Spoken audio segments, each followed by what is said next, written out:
They've clashed before, Gary Neville and Goldbridge, Yeah, haven't they? So, yeah.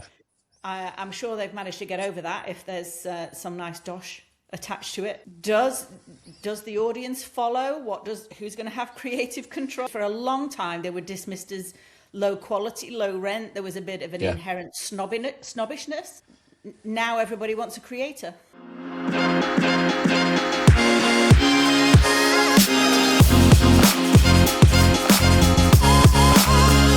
Hello and welcome to a transatlantic episode of the Attention Shift podcast. Eds on another continent. But anyway, this week, Gary Neville's overlap bought Mark Goldbridge's YouTube channels in a reported seven-figure deal, raising the question, can you actually buy an engaged community?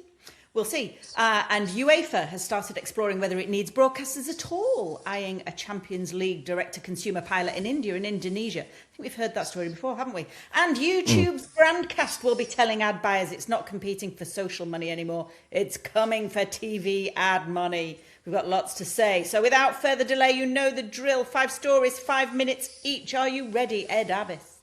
Always. I was born ready. If you're a creator who wants to build a career like the Sidemen or Emma Chamberlain, here's one to watch. You've built the audience, you've got the revenue. How do you take to the next level? Right now, everything you built depends on you showing up. To break out, you've got to look beyond the next upload. The creators building real businesses aren't just making better content, they're building assets that work without them. We've mapped out 4 phases which will turn you from a creator to a media empire. Read the guide, start building beyond the upload. Okay, you're kicking off because when we were in Lisbon last week, this was hot topic. Yes. So Gary Neville's The Overlap acquiring Mark Goldbridge's YouTube channels. So yeah, I mean, that broke in the morning and my phone blew up, as did yours, and everyone was chatting about what had just happened. So yes, so Gary Neville's Overlap have acquired Mark Goldbridge's channels, and Mark will now be part of that group. But I think the interesting story is obviously, if for anyone who missed this, that Global had bought a controlling interest in The Overlap earlier this year. And clearly this is a means for Global, who've been growing more and more in this space recently, acquiring these kinds of creator channels to obviously offer access to audience that advertisers have not been getting, probably around the sort of 16 to 34 mark. So it's interesting. Obviously, we've worked with Mark and his team now for probably about 4 years, and we work with Robbie Lyle and the team over at GFN as well. The challenge always is how do you access proper ad money? Don't get me wrong, like YouTube obviously delivers a lot for them, but where they want to do sponsored executions, it's a challenge to try and get towards the brand. So what Global now gives them access to is scale from an advertising money perspective. Yeah, I mean, it's something that we've seen in other parts of media, right? If you really want to make some meaningful ad revenue and sponsorship revenue on YouTube and on those digital channels, which tend to attract lower RPMs, you've got to have scale. You've got to aggregate it. And this is, I think you're spot on. I think this is a play by Global for scale. It's scale. But what's interesting is obviously they invested in The Overlap. Now they've bought the United stand, and that's football. I mean, they've clashed before, Gary Neville and Goldbridge, haven't they? So, I'm sure they've managed to get over that if there's some nice dosh attached to it. But it begs the question, and it's a question that we've spoken about before. Does the audience follow? Who's going to have creative control? Is Goldbridge going to step back a little bit? I mean, they're the questions that people were asking us, and particularly you in Lisbon last week. Yeah, and and obviously I don't know because it's not like I'm party to the deal. No, no. But I think look, it's incredibly hard for Mark, right, to scale something more than he has, and he's done an unbelievable job in doing what he's doing. How does he make this bigger than it is without having the infrastructure in place to be able to do it? And I think people people will say what they want about him, but he's very much tied to his studio and can't really ever go anywhere because he's obviously live streaming multiple times per day. And I think there is that want and that need to try and bring some other creators into his network to give him some breathing space too, because what people don't realise is he's incredibly creative behind the scenes as well in terms of thinking about what it is he wants to do. And as part of the announcement, they announced that there were going to be some new formats that they were going to create as well. So it'd be interesting to see how they start to weave other creators into it, how they start to cross-pollinate across the different channels as well. Because I think that's a great opportunity. But it's an about turn because, you know, I think Mark has been trying to reach out to that world, you know, the footballers' world for a number of years. And to be brutally honest, they've never given him credibility. And now this is a massive endorsement for him that regardless of whether they believe in his football knowledge or not, they believe in his audience. And that's why they bought in. Exactly. Yeah, you're right. And it's something that I've seen working with creators over the last few years. For a long time, they were dismissed as low quality, low rent. There was a bit of an inherent snobbishness from traditional media in that somehow they weren't legitimate, they weren't credible. And then now everybody wants a creator. And this is great validation, actually, and kudos to Mark Goldbridge and the team behind those two channels for getting to this stage. It does, I hope it marks a sea change with how creators are looked upon by, I say traditional media, but you know what I mean. And it does beg the question, you know, maybe not to his scale, but every major club's got an equivalent of a Mark Goldbridge. Yeah, what absolutely. Does this mean? Are we going to see consolidation of these fan creator channels now? Well, the overlap and Global made it clear that that's their intention. So they are going to go and look for other sports-centric, I don't think it was just football, by the way, sports-centric creators that they can bring into their network. They clearly think that, look, end of the day, Global as a business, they're an ad business. They control advertising on the tube. They control advertising across radio networks. They've been building this model for a number of years. Now they're moving into this space because ultimately it's a new space that they can move into to try and dominate and control. It's totally an advertising play. And they're doing the same thing that we're going to talk about a little bit later, where YouTube are going after TV money, as they're saying. Global are doing the exact same thing. I think we're getting to that point now where it's not going to be about whether it's TV. It's just, can I access an audience? And where do I spend my money? And I think that snobbishness is starting to actually, took forever, but melt away in a very short space of time. I agree. And I think when you're global and you control such a huge amount of media inventory, and again, you've got, you know, YouTube who are after TV ad budgets, and it's been hard to try and wrest those away, then the way you're going to do it is by, one, scale, and two, providing good quality audience, highly engaged audience, high intention audiences. Yeah. And that's what Mark Goldbridge has built, that perhaps more traditional media companies have struggled with. So he answers, you know, he ticks that box for him, which is a positive. Okay, definitely. Let's talk UEFA. So they're looking at a D2C streaming trial for Champions League matches ahead of the next rights cycle, which starts in 2027, I believe. So Guardian broke the story. Sounds very much like the Premier League and their Premier. Is it Premier League Plus or just Premier Plus in Singapore? Yeah. I mean, interesting move. Another D2C play. I don't necessarily think it's about getting rid of your broadcast partners. I think what these leagues and governing bodies have spotted is that potentially in markets where there isn't a significant broadcast partner, or you could perhaps afford to do without said license fee if it's a smaller one, there's a play to be had in D2C, getting that first party data, looking at how you can roll in subscriptions, memberships, betting, gaming, those other kind of experiences, and much easier to test and learn and do that in smaller markets than do it in a big one. So I think this is very much feels like exploring that in the same way as Premier League's doing to me. Yeah, I think the way the content's produced as well, because as much as major leagues do deals with broadcasters in certain territories, like you'll have done it like I've done. You travel around the world and sometimes you watch the coverage, and either they're just taking the centrally produced feed.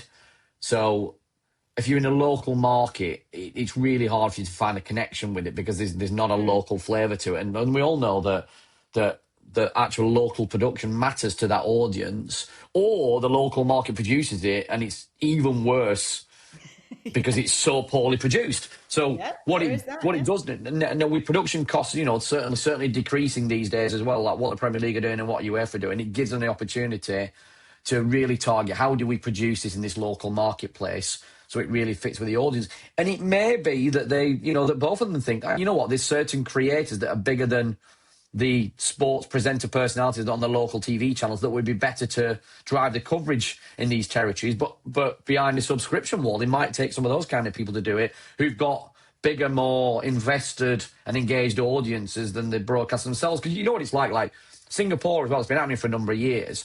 It just flips between one provider and the other, and people just know they just need to keep changing their subscription, but the coverage never really changes. And so the ceiling, the revenue ceiling is kind of set, isn't it? You know, you're only ever going to get a certain level of license fee from that broadcaster. So you've set yourself a ceiling. And what I think is interesting is by going into these markets and saying, no, we're going to test a D2C product, you remove that ceiling. You know what the downside is. It's whatever the value of the license was. But the upside is potentially huge. And it does allow for that kind of testing.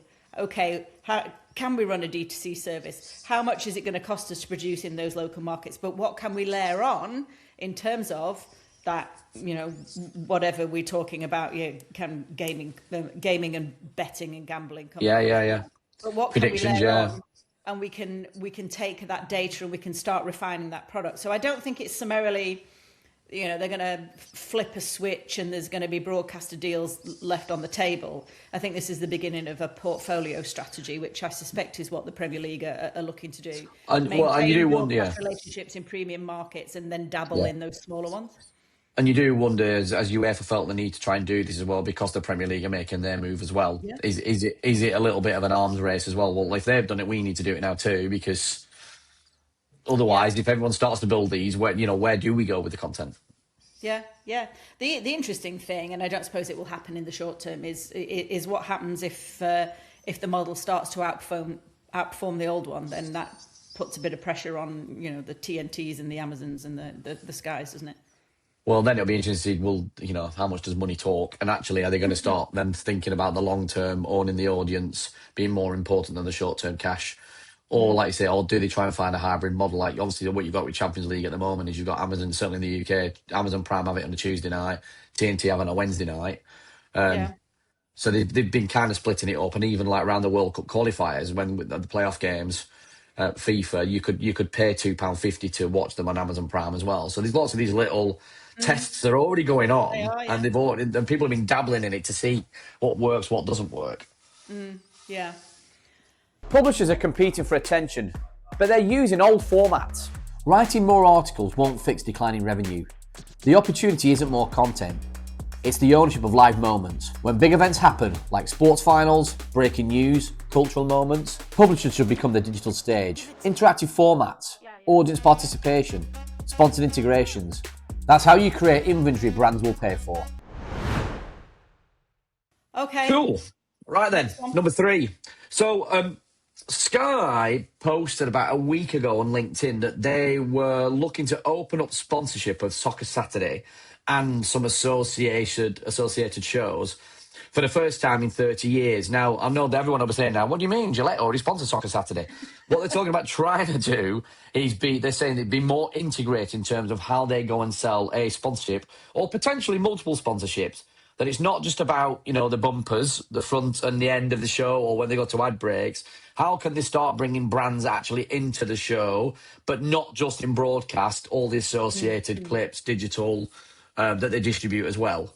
And we were having a chat earlier about this, Joe. I know you've got quite a bit of experience with this as well, some recent work you've done. The UK certainly, and anyone listening to this or watching this who's not from the UK or more, like in America, everything's badged up, right, on TV. Even though the rules and regs changed a number of years ago, and anyone doesn't know, there are some pretty strong rules around what you can and can't do in TV programming, which is why you're seeing a lot of people doing a lot of stuff on YouTube now, because they're not bound by the same rules and regulations. And I think because of those rules and regulations, even though you can do product placement, things like that, it's never quite caught on at scale in the UK. And then you've got the other thing, which is, will the audience be having it? Well, we have talked about that before, haven't we? With the rugby, right? Rugby, yeah. It's interesting, this one. And firstly, I'm going to quote Marion Ranchette from last week. She pulled out a data point. I forget whose data point it was, but it struck me to the point I wrote it in the notes on my phone. I mean, we've spoken before about how we live in an ad-funded world now. And I'm just looking at it on my phone. The ad-free viewer is going to go extinct in 2026. That's this year. So even if we say within the next 12 months, the ad-free viewing experience is going to go extinct. I mean, that's insane. You know, we used to pay subscriptions so we didn't have to watch ads. And now every single subscription streamer has an ad tier. And they're increasing the price of their ad-free tier much higher because they want everybody on the ad tier. So the ad-free viewing experience is going extinct. And I can completely see that happening within the next 12 months. What does that mean? Well, yes, we do have very different rules and regulations per Ofcom in the UK to elsewhere, but I can see that that's being kind of relaxed. And what it also means, having spoken to a few people who work in that kind of ad tech business, you and I went to Little Dot Studios to a breakfast a few couple of months ago where we were talking about this. Ad tech, very hot topic at Stream TV Europe yesterday, and I have done a little bit of work in this area. This idea that you sell sponsorships, you sell your TV sponsorships, you sell your digital sponsorship, you could literally sell it as separate inventory, your website sponsorship, and now we've got YouTube. There is a big shift towards looking at your inventory and aggregating it together so that you can charge a brand a premium price to advertise against Soccer Saturday, Love Island, Hell's Kitchen, across your TV, your streaming, your YouTube, your social, your gaming if you've got it.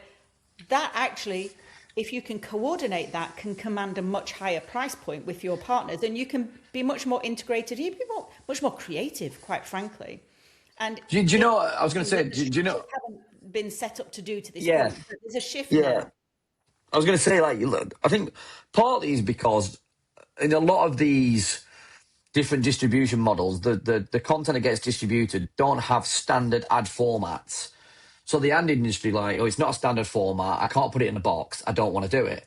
Which is why then you don't get truly integrated. Which is why you then see the creators who are willing to do non-standard formats and be creative with it, doing some pretty cool stuff because standard media don't want to do anything that they can't just automate. And a lot of it is that black box automation. You want to buy some inventory online? It stops creativity, ultimately. Completely. And a lot of time, you lose control against which your ad is appearing. So, you know, there is a brand safety risk because your ad could appear next to something that's either not relevant content or something that materially harms your brand. But, you know, that's been allowed to proliferate again, just in this kind of scale, put it into the black box and your ad is fed out across that inventory. Now there's pressure on return on advertising spend. Advertisers and sponsors want to know how effective their spend is. They want to know how much business it's generating for them and where it's going and what effect it's having. So now that's putting pressure on this just kind of spray and pray approach. That also means is if you are an IP owner, Soccer Saturday or any of those other IP I've mentioned, now you could look at actually pulling that together and selling it as reserved media, reservation media. You want to buy against Love Island or you want to buy against Soccer Saturday? Yeah, you can have the whole thing. It's going to cost you X amount. And actually we can do this over here and that over there. We can get really creative with it and fun. This is what I think will typify that next stage as a way to increase the revenues and actually be able to measure it and also justify the amount that you're charging your sponsors and your advertising. Yeah, and just one final point on that, because look, you've been a program maker, right? A lot of program makers that I've dealt with, obviously you're not one of them. Often, like, they don't want, like, they see getting in bed with ad money as dirty, so they don't want to make the content in a way that would suit itself to have brand association, because it's almost like it's spoiling their art in some kind of way, shape or form. That's a necessary evil now, because the funding ain't coming from anywhere else. And now, this is a very live conversation in the world of kids media at the moment. So now you're looking at how you can work closer with brands.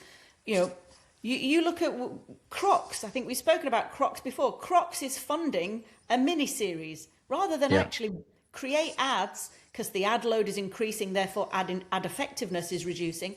They're going into branded content. Anyway, I just had a note from our producer. We've been hooked on that. We've been hooked on that one. Hold on for talking too much. Right, I'm going to whiz on to the next story then. It's TV upfronts season, which is always an interesting thing. Interesting thing for me. So, US TV upfronts coming up. Ad buyers heading into the upfronts this year expect sport to account for 60% of ad commitments. No surprise. Everybody wants sport. Sport rights, hotly contested, as we know. And it just goes to show, when YouTube roll out who's going to feature at their upfronts, they're bringing out the sports people. That's actually, we're going to talk about that in the next story. But yes, this sports is where all of that ad money is going to flow in the next cycle. It's not just the most valuable content in terms of media rights, and we've talked about how NFL is seeking a massive uplift. It is the thing that both generalist streamers, specialists, everybody's wanting sport. So we're going to see this massive shift of brand money and ad money towards sports, I think.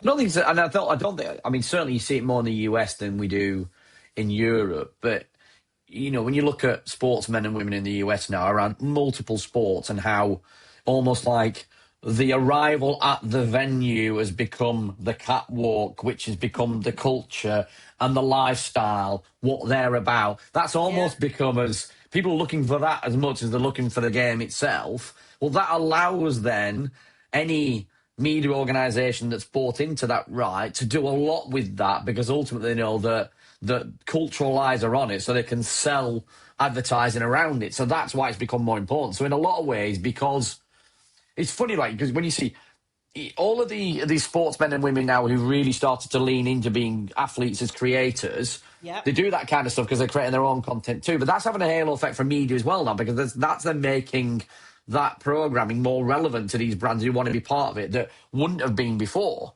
I mean, I used to sell sponsorships 20 years ago, and it was damn hard. And the narrative that I'm seeing now that people are selling into all manner of FMCG brand, I was banging my head against a brick wall trying to go, like, you can do this kind of stuff, because no one was really thinking like that then or leaning into it. Now I look at it, I think, God, like, I wish I'd have had it that easy back in the day when I was cold calling people. God, it wasn't. Yeah, and it opens up this whole different way, again, of selling media inventory.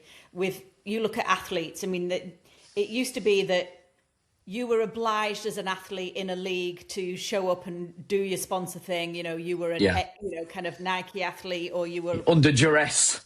Yeah, under duress, because it wasn't within your gift. But look at how the power has shifted now towards athlete creators, and now they're doing deals, their own personal deals. And that's really interesting to advertisers and sponsors, because it gives them a way to again, we're talking about integrate and embed more natively into these athlete creators.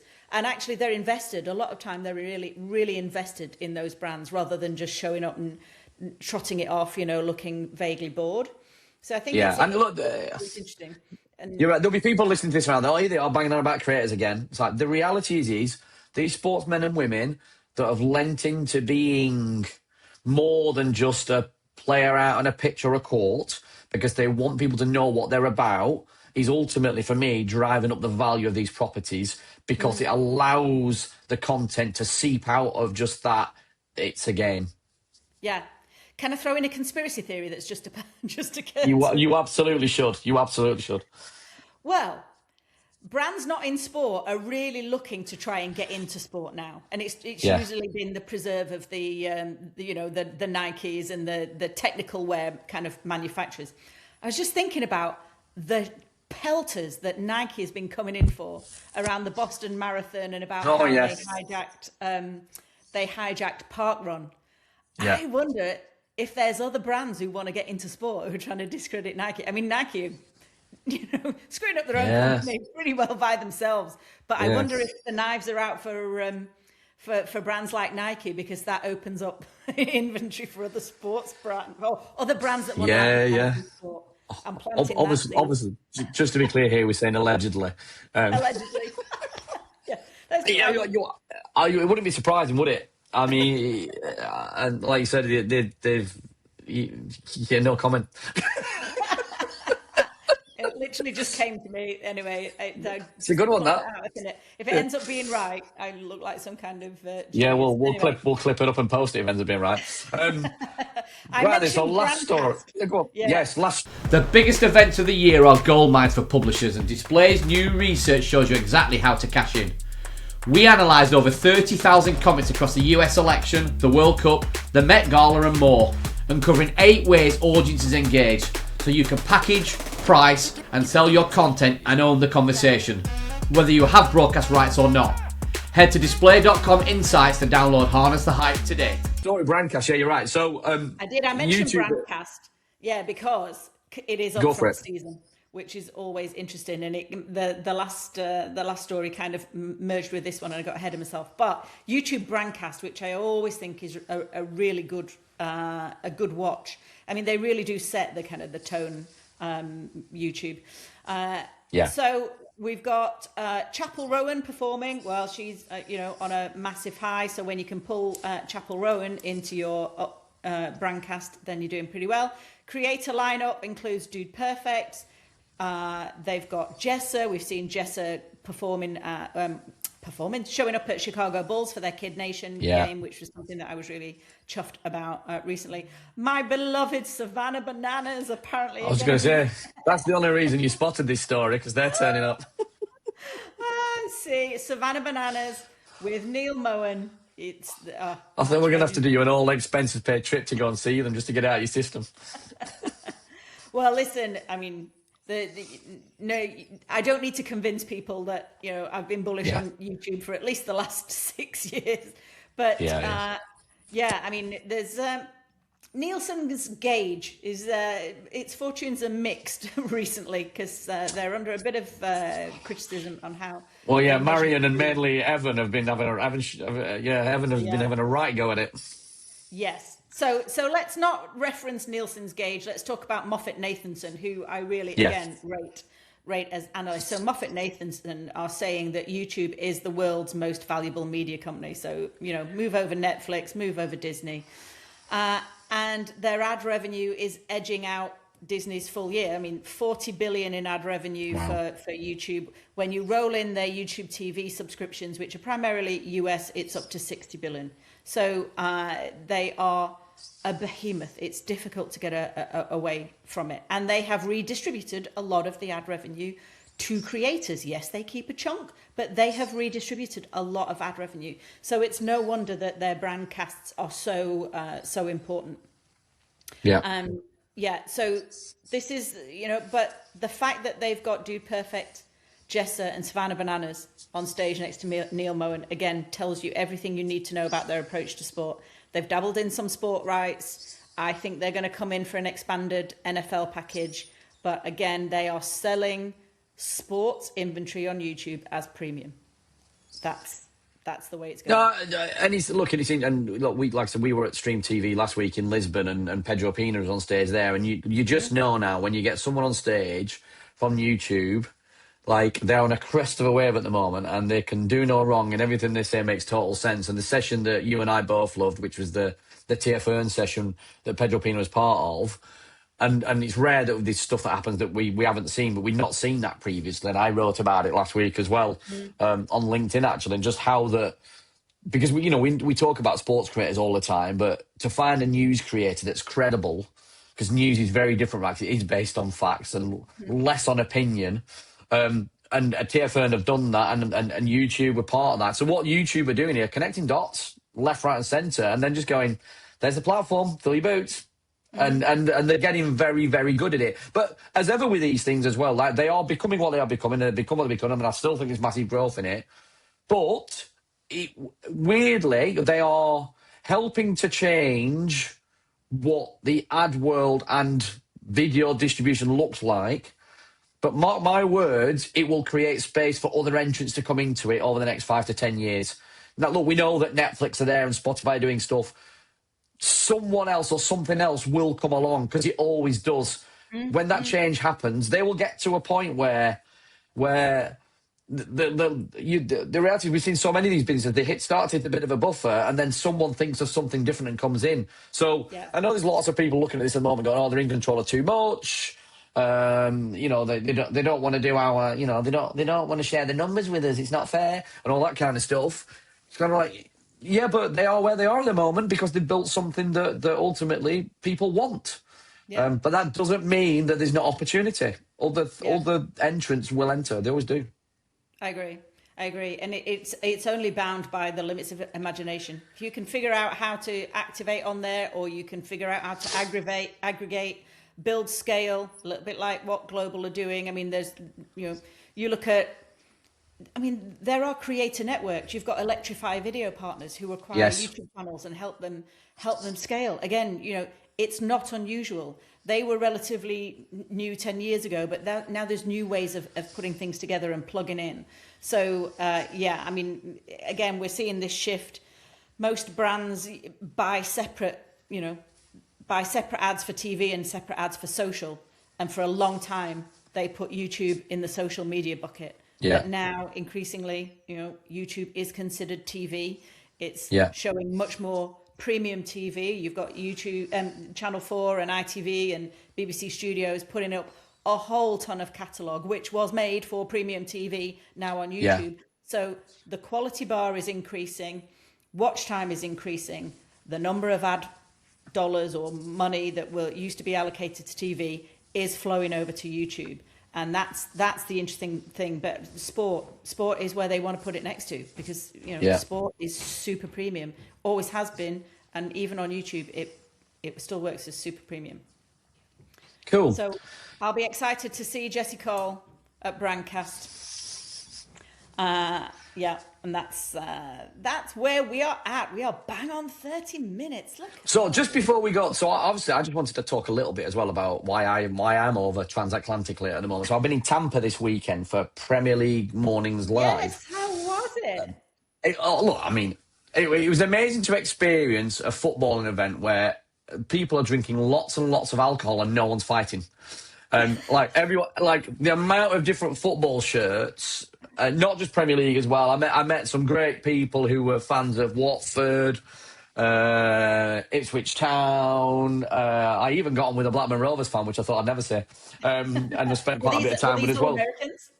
No, well, a mixture. So some are Americans, some were just expats, have been out there in Florida for 20 years and came along to it. But again, like the passion for you know, the Premier League, the knowledge about it as well. It was what the thing that the Premier League put on as well is such a well-organised event as well. No problems getting in. Like I said, no issues. It was full of some ex-players and some legends, because not all ex-players are legends, obviously. And I'm not going to name any names in that. But I was lucky enough to meet George Boyd, who I would say probably is a Burnley legend, actually. He played in our, you know, when we were in the Premier League, and he was consistently good in that time as well. Lovely, lovely guy. And then having a few chats with him about the time he played at Burnley. And but there was plenty of, like, every, you know, I think half the Premier League did some kind of activation there and had players there that were going around mingling with the fans. Nothing was too much trouble. But yeah, great experience. And I think it was, again, I wrote about it actually today on LinkedIn as well. And I think it's not the first time they've done it, but it's probably the best from what everyone told me. And this was a culmination of what they've been working with NBC over the last 13 years and all the work that's gone into it in terms of how the game's been being built in North America. And you can see how that's come together, because there were people all over Tampa in football shirts that I bumped into, because I'd go for a run in the morning with my Burnley shirt on, and people just grabbing you and chatting, and yeah, and it actually, like I said, the most I think the safest I've ever felt in a football environment with people from multiple clubs. The weather looked good, and the fan part. I'm a bit burnt. Yeah, I mean, it just shows how much the Premier League has invested in trying to cultivate that fandom in North America. Yes, you've got to commit to it. Simple as that. And they have, which, so fair play to them. Right then, we've gone well over now, and Dan is not happy with me because I threw that in and he didn't expect it. But I just thought I should probably mention it. So, Joe, as ever, thank you for joining me this week. on the Attention Shift podcast. Don't forget to like and subscribe. If you'd like to feature as a guest, and we've got some that we've already pre-recorded that will be coming out over the coming weeks, you can email us at hello at attentionshift.media. That's hello at attentionshift.media. But other than that, I've been Ed Abbis. She's been Joe Redfern. Goodbye.